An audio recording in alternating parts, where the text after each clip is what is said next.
film, you're not playing just one character. You're doing three in this. So Yeah. when Guillermo said that he wanted you not only to be one of the main characters in here, but also to prepare for other stuff, what was that like for you to get into? Well, it? reprising Abe Sapien was a dream come true. A character I loved in the first movie, and to get to do him bigger and better and more evolved and more colors and layers, what an honor that was.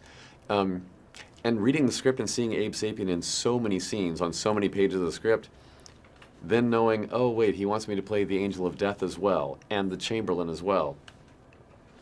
I knew that I had to do it because Guillermo's asking, and he doesn't ask anything lightly. He's very calculated with his who he wants to do what in his films.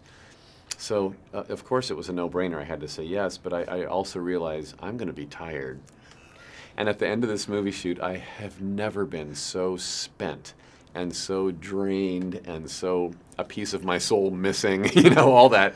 But I've also never been so fulfilled and so satisfied as an actor, Abe Sapien was a beautifully written role this time, and he, only Guillermo del Toro can make a fishman mutant a romantic leading man.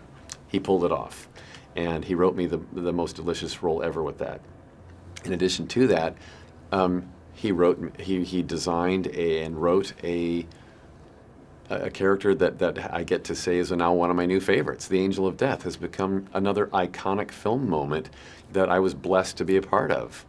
So you can't go. I mean, yes, there's some 5 hours of makeup, and yes, there's some finding your happy place, in the middle of it all. But at the end of the day,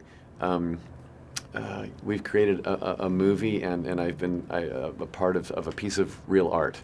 I actually have to ask you, because this character is quite, straight-laced, but yet here you got this Angel of Death, and there's a fluidity to it, almost a dance to how do you prepare for that? And what is your background then? I mean, are you a dancer? Is this something that like... Actually, I started as a mime many years ago. I was in a mime troupe in college called Mime Over Matter. Get it? It's good. That's funny. Oh yeah.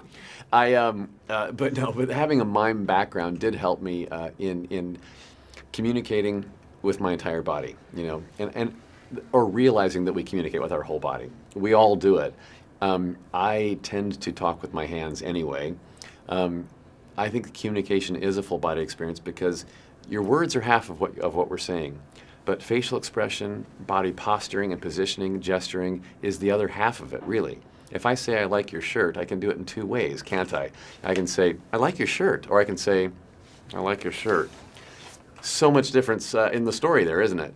So words are half of it, and the other half, and I learned that from being a mime, that you take the words away, and now you've got to tell a story with visuals, complete visuals. I have to ask because I'm a nerd, but like, how can you maybe teach me a thing that the Angel of Death would have done, like maybe a hand gesture or something like that? Because it's so beautiful to watch, and I want to have a bit of that beauty in my life.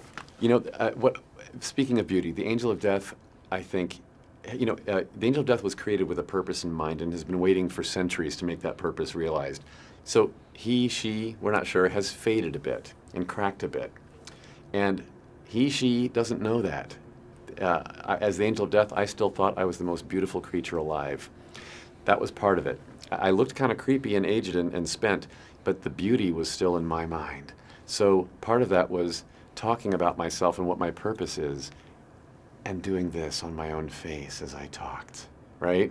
As a beautiful person might do, like, aren't I gorgeous? Yeah. So I think that was just that was a little signature piece that I threw in on my own. Well, thank you very much. Absolutely. Thank you. It was nice talking to you. Nice talking to you.